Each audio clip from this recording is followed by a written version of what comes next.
Final Singapore Cup bakal menyaksikan pertemuan antara Lion City Sailors dan BG Tampines Rovers. Jom kita lihat perjalanan kedua-dua pasukan setakat ini. Lion City Sailors memulakan musim mereka dengan cemerlang dalam Singapore Premier League, mencatatkan 5 kemenangan daripada 5 perlawanan pertama. Dalam peringkat kumpulan AFC Champions League 2, Sailors hanya raih tempat ketiga, terlepas peluang marah kerana keputusan head-to-head bersama Bangkok United. Di Shopee Cup, selepas 3 perlawanan, mereka kini di tempat keempat kumpulan B dengan hanya 1 kemenangan dalam pertandingan bersama Shan United. Dari segi individu, penyerang utama Leonard T terus menunjukkan his clinical finishing dengan 12 goals dalam semua pertandingan. Pemain bintang Maxime Lestienne pula meninggalkan klub selepas 4 tahun bersama Sailors, menamatkan musimnya dengan 14 gol involvement. Bagi Tampines Rovers, musim ini bermula dengan perubahan besar apabila mereka tampil dengan skuad yang dirombak dan head coach baru. Walaupun berdepan dengan perubahan, Tampines mengekalkan rentak positif. Mereka menewaskan Lion City Sailors dalam perlawanan Community Shield.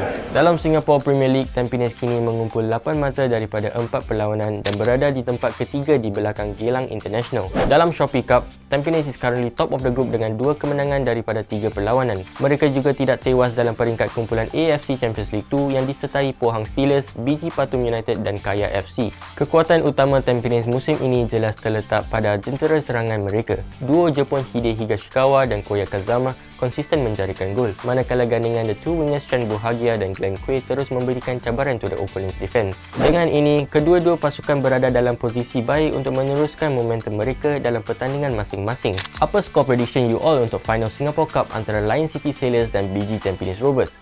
Let us know in the comments down below. Dan untuk lebih discussions tentang local football, jangan lupa untuk follow, like dan share OMGXBH.